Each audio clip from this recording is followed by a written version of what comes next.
Limerick Today with Joe Nash on Limerick's Live 95 FM. The Public Banking Forum of Ireland are making moves to have public community banking introduced here. And Seamus Maye is joint chair of the Public Banking Forum of Ireland. He's on the line. Good morning to you, Seamus.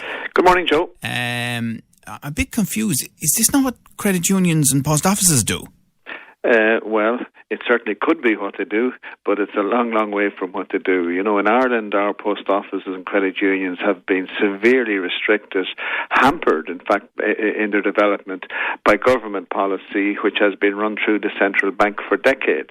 Hampered in what way? Well, credit unions can't loan to limited companies. They can't do mortgages. There's a limit on the amount of money they can take in for the deposit. There's only a number of places where they can place the money that they have on deposit, like, for instance, with the pillar banks.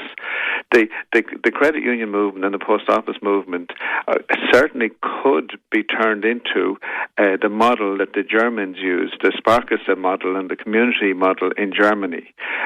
Just to give you an idea, in the German economy, which is the world's fourth largest economy and Europe's largest economy by far, 70% of the economy is funded and banked by public and community banks. Well, you might be interested to know that not in Germany, but in the Tyrol area of Italy, I've used the services of Sparkasse, and the one thing that is noted there is that they have branches in quite small places, including in villages. Yes, the Sparkasse model is virtually in every town and village across Germany. It has been in existence for over 200 years, and it has never had a crisis, has never had a failure because of the structures that are put in place to run the model. Right, so what's different about those structures to the structures in big banks? Well, the control structure in Sparkasse, each and every public bank is an independent bank.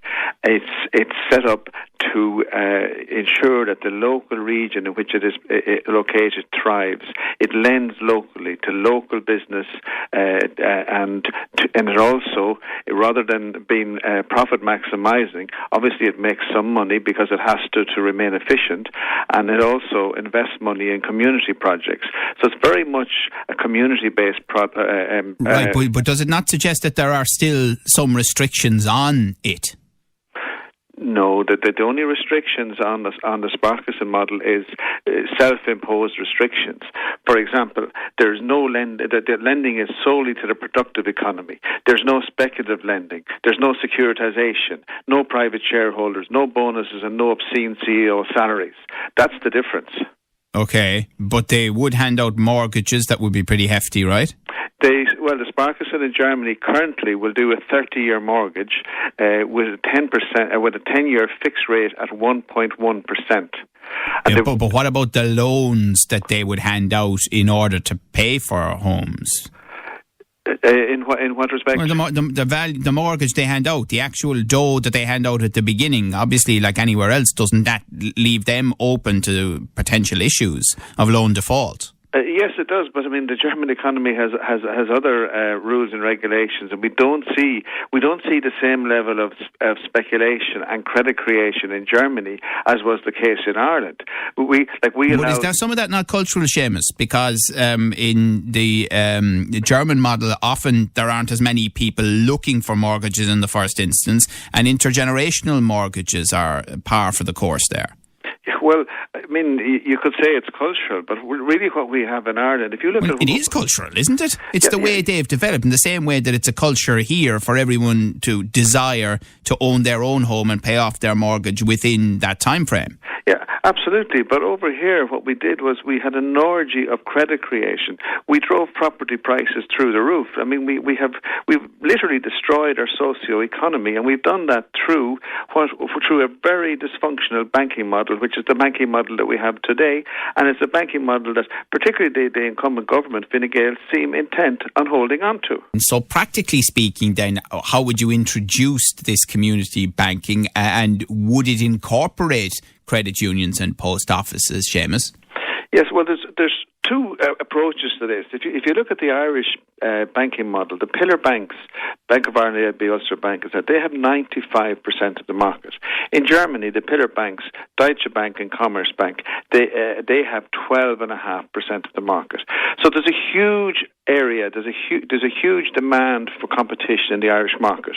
And what we are proposing, the Public Banking Forum is proposing that on the one hand, that the post offices follow the model that the New Zealand people introduced in 2002 when they set up the Kiwi Bank. So we could turn the post offices into a Kiwi or not an Irish type post bank, which would be a full service bank. Now, in the case of New Zealand, in the 15 years since that was introduced, it has now 20% of the New Zealand market. It's government owned and it's providing competition to the pillar banks. Now, that still leaves 80% of the market. And what we are proposing is that the credit unions and the new public banks, which we intend to have set up, we intend to set up 8 to 10 public banks throughout the country. And that they, in turn, will collaborate with the credit unions. The credit unions will deposit money with the public banks. The public banks, in turn, will do a full service banking through the current infrastructure, the existing infrastructure of the credit unions. And that in turn, that particular setup could actually take 20, 25, 30% of the market. Now, that would still leave the pillar banks with 50% of the market, which is far too high in our view. And would these entities, the existing ones and the new ones in collaboration, be able to operate on exactly the same rules of banking that the big banks here can? Yeah, well, very bad, Joe, that you asked that question, because of course that's essential. And as stands, the credit unions, the government, successive governments have had their foot on the neck of credit unions. They squeeze them, they restrict them, they force them to lodge their customers' deposits in with the pillar banks, who are at risk of going bust again. They don't allow them to do mortgages. They cap the amount of money they can hold at 100,000 per person. But because credit unions nowadays are lodging money in the pillar banks, they actually have to pay 0.25% in most instances to hold that money. So it's actually costing credit unions to take in money and deposit it with the pillar banks. And is it true that effectively the big banks can use the credit union money that is being deposited with them to do things that the credit unions are not allowed to do with their own money? Yeah, well said. That is exactly the case. I mean, if anyone takes a perusal of Irish competition law and European competition law, it would appear to be very clear that our government is breaching its own laws in the restrictions it is placing on credit unions. Like, we are encouraging the credit union movement, to go to Europe, to go to DG competition, and the commissioner, current commissioner is Marguerite Vestager. She's well known for the Apple tax decision.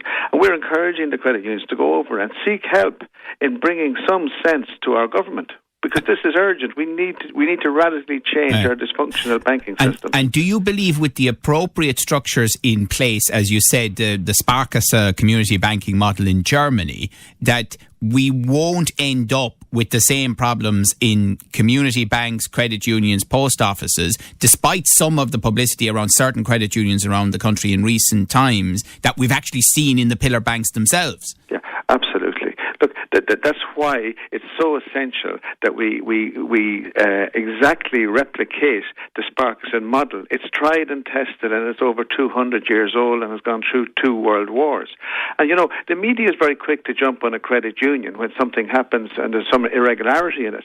But the bottom line is that there's been about Castletown, Bear, Charleville, Newbridge, and Rush, 4 credit unions. That doesn't even come to 1% of the credit unions in Ireland that had some financial difficulties, right, whilst the entire pillar banking system went spectacularly bust. But Seamus, why are the credit unions so bad at advocating for themselves? Including, for example, when we're doing something here on the show and we try to contact even our local credit unions and find a spokesperson to talk about the issues, it's virtually impossible. Yeah, but the reason for that, I believe, is that, there's so many different sort of factions, if you like, within the credit union movement. There's the Irish League of Credit Unions, there's the Credit Union Development Association, there's the Credit Union Managers Association, and there's the members.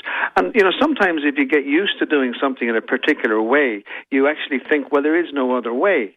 And the credit union movement in Ireland has been restricted for decades and has probably, just can't see outside the box, if you like. But in order for the credit union movement to survive, and its very survival is at stake, it must look into the big picture, must look at the big picture, and must really set down a challenge to the government. And it needs to do it urgently, because Indigenous Ireland needs a proper and competitive banking setup. And finally and briefly, Seamus, what are the prospects of this happening, and how quickly could it happen? Well, we believe that substantial progress has been made. As you probably know, we got the public banking, community banking into the programme for government, and the Department of Finance and the Department of Rural Affairs set up a joint consultation into the feasibility of community banking.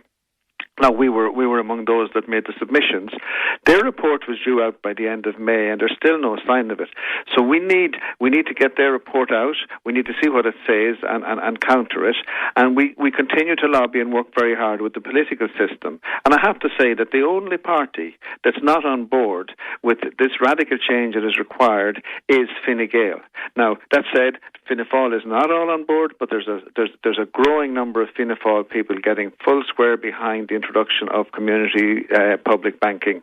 I would say we're probably at the 50% mark in the Fianna Fáil party, but there's work to be done. Okay. All right. Fascinating. Listen, thanks so much for talking to us about that this morning. Seamus Maye, who's joint chair of the Public Banking Forum of Ireland, pushing for a stronger community banking system. Limerick Today with Joe Nash on Limerick's Live 95 FM.